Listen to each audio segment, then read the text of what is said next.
Howdy y'all, Joe Hills here, recording as I was doing in Nashville, Tennessee, and in today's episode I was thinking I would form an expeditionary unit to travel to my new homestead and kind of start scouting out whatever I want to build, right?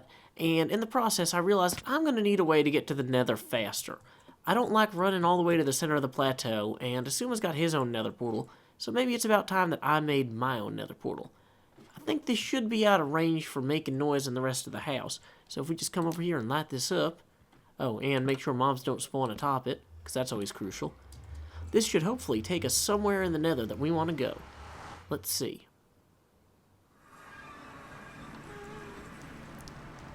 It just takes us to Asuma's portal. Did we just break Asuma's portal too? Is that going to be like a whole thing?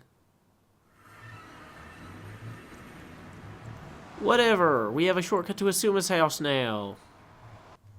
So I was checking out the area behind Asuma's portal, about where my portal would go here. And it turns out that, you know, there's like ghasts and stuff down there, in theory. So we're going to probably have to set up our own portal using our own methods, which are, you know, mostly putting blocks into other places where blocks go. But let's see if this will actually work. In theory, if it does, then I can block off that there with some other blocks. Let's find out.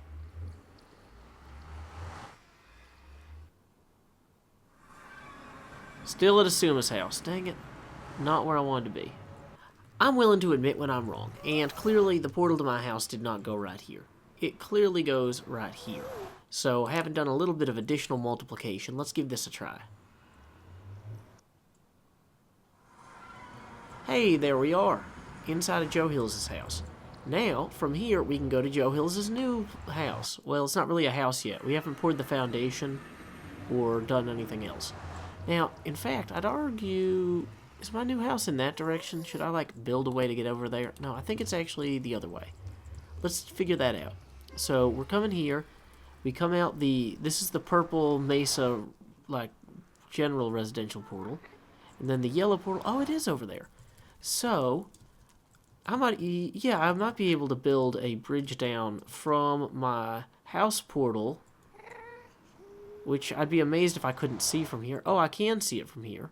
So, if I built stairs straight down theirs, then I could fall down those stairs, or tumble, if you will, and then use those on my rapid descent toward my own madness, or my own claim to landness.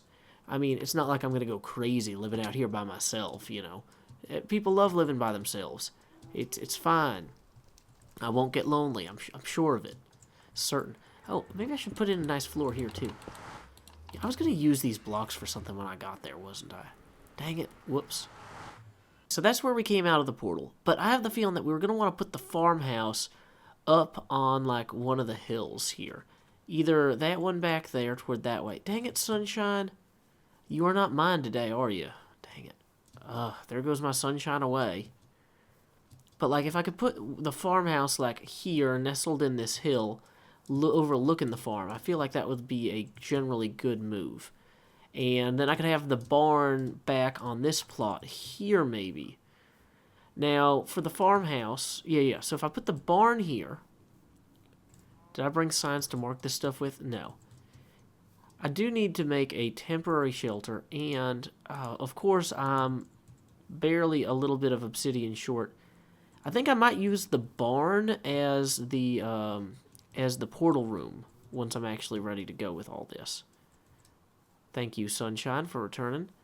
So yeah, if I put the barn in the portal in the barn back there, so then you come out and you see just the plains. You don't see the mountains unless you necessarily turn around. That helps, like, kind of set the tone in the way that I was going for. Hey, Burning Skeleton, you just keep doing your thing. Actually, I need your experience so I can get my pick player. Never mind. Okay, new plan. Not to kill that skeleton. Okay, so barn goes here, farmhouse goes here. Now, to actually put in the farmhouse, I need, like, a pretty big area, like 20 by 30 meters, I think. Maybe bigger. Because, like, that's not huge. Oh, although the plains extend a good way this way here, too, don't they? Huh. I might have underestimated how big this was. I mean, yeah, from right here, these plains seem to go on forever. That is actually pretty good, right? Okay. Ta-da! It's my base! Haha, just kidding. This isn't my real base. This is just like the construction area so I can dump stuff in chests and have a place to look at my notes and my maps I've been drawing and stuff like that while creepers don't blow me up. Portal is over there. Once again, this whole plains area will be the base. I need to go ahead and actually start laying out where the barn is going to be and where the fence around the farmhouse are going to be, and the sun is failing me. So thank you, the sun, for your constant vigilance like half the time. Really could use you a little bit more. So, let's see. First thing I need to do is figure out where the barn is going to go. It's at negative 2373, so we're already partway there. And then 1886. Wait, so that would be this way. And this is going to be the rear corner of the barn here. Well, one of the rear corners. Now, the next one is going to be at negative 2355. And I'm going to hate myself for making this barn on a diagonal. And then, like, 1921. So I've already overshot that. No, I haven't. I haven't shot it over at all. Negative 2355. Dang it. This diagonal thing is going to kill me. But it seems so cool to have a diagonal building in Minecraft for right now until it actually results in my death. 1921. This is going to be a bigger barn maybe than I thought it was going to be. But the diagonal doesn't really work if it's not big. This seems kind of big though. Let's see how that goes. Maybe I'm going to reconsider this.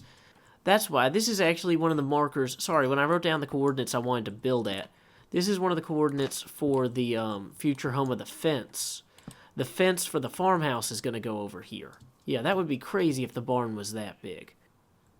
So when I said making the barn diagonal would look cool, but I knew I would end up hating myself for it, I thought I'd end up hating myself for it during the construction phase, not when I'm trying to figure out roughly where the barn goes. Dang it, this just feels too long, but I mean, well, real barns are pretty long, I guess, if you have a lot of animals. Yeah, I guess that's true. A real barn would have, like, multiple tractors, chickens, animals, cows. It seems kind of narrow for its length, though. Let me check that number, too, because nothing can be correct ever. Okay, so there is our barn, roughly. It will face out toward this part of the field where we will have crops, and it will be awesome. This is one part of our fence segment. Our fence should be a lot more actually like, let's just go in one line and have it continue. And I need to have it continue down to like 1949 or so, which is almost there. Whoops. Great. This is the most fun part of Minecraft, staring at coordinates for hours.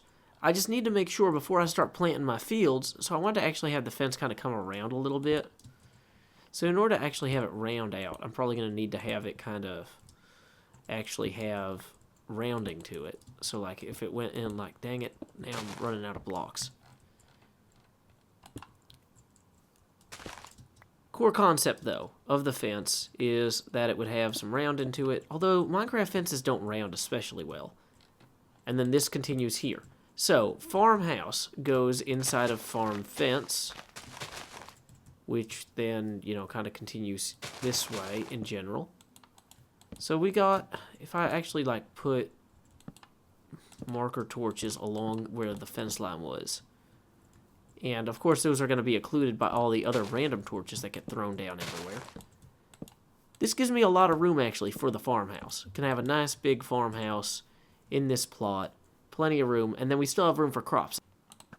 Hey, a witch. Are they safe from projectiles somehow? Yay, not that one.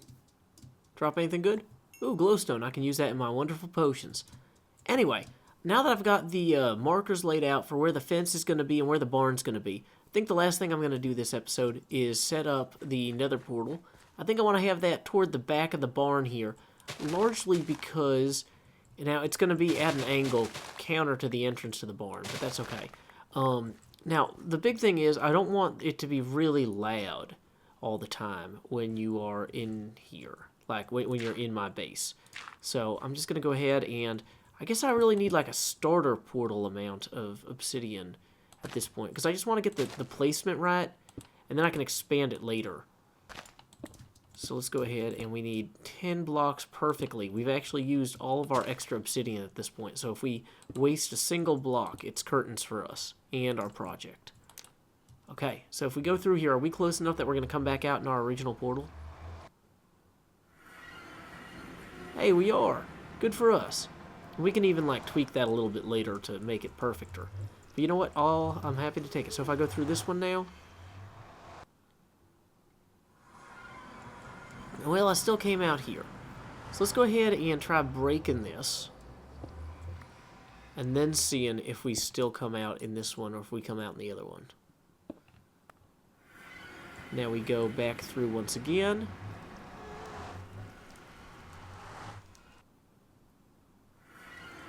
Hey, it worked. We came out inside the portal. Whoops. And luckily, because I have this efficiency silk touch pick, that'll make it a lot faster to replant. Oh, I don't want to replant this as grass, because then I'm going to have to use the hoe on it twice, I think, to actually till it. So I'm probably going to have to put my silk touch shovel away for a while, and then actually fill all this in. I'm thinking the actual... What level should I bake this at? I guess if I'm going to equalize it, it makes sense to average it out, so I take the taller parts and I fill in the lower parts. And, of course, now I'm starving. But, like, I know it's not going to be this low. Like, there's no problem with me starting to fill in here, because clearly it's going to be taller than this, kind of throughout the field. But, oh, the other thing is if I'm going to have channels for the water in the field, like to irrigate the crops and stuff, I might not want to fill the channels and then redig them. I might want to just stripe the cropland. So, like, for example, if I know that I'm going to make the level of the crops, like, here, I shouldn't fill this whole space and dig it out. I should just go ahead and do, like, the crop rows. And then fill the water in between them, like that. Whoops. Not there. That's assuming that this is the level I want it at. I'm thinking of what I want to do. Ideally, would be to have it one level below the farmhouse, so you kind of go down some stairs a little.